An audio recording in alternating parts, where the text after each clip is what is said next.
కిందటి వీడియోలోనైతే చెప్తున్నాను కదన్నా, డేంజరస్ కొమ్ముని చేప మా తోడికి పడ్డదని. ఆ చేపననేది మా బోట్ లోకి లాక్కుందామంటే మాకైతే చిన్నది కూడా సాయిస్ అనేది ఇవ్వట్లేదన్న. దానికి ఉన్న కొమ్ముతో అయితే మా మీద దాడి చేయడానికి అయితే రెడీగా అయితే ఉన్నది. చూడండి మమ్మల్ని ఎలా చూస్తుంది ఆ చేప అనేది. ఈ చేపకి ఎంత పవర్ ఎందుకు ఉన్నది అంటే జస్ట్ ఒక 20 నిమిషాల కింద అయితే ఈ చేప అనేది మా గేలానికి అయితే పడ్డది. అందువల్ల ఈ చేపకి అనేది బలం అనేది చాలా ఎక్కువగా ఉన్నదన్న. ఇప్పుడైతే చూడండి మా మాయ అయితే ఆ చేపకున్న కొమ్మునైతే ఎలాగైతే పెట్టుకున్నా సరే ఆ చేప అనేది రానంటుందన్న. చూడండి ఒక చేప కోసం అయితే 7గురు కష్టపడినా సరే ఆ చేప అనేది మా బోట్లకు అనేది రావట్లేదు.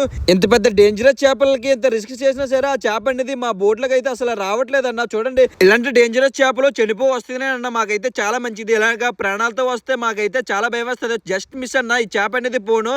లాస్ట్ కి అయితే చేప వస్తా లేదంటే లేదు అని మా వాళ్ళైతే చూడండి దానికి ఉన్న తోక కరగలం అయితే వేసి పైకి అనేది లాగేస్తున్నారు. ఫైనల్ గా ఈ చేపకి అనేది 2 ఉగ్గాలు అయితే వేసి మావైతే లాస్ట్ కి ఫైనల్ గా బోట్లకు అనేది లాగేస్తున్నాం అన్న. చూడండి అది ఎలాగైతే లాగేసామో.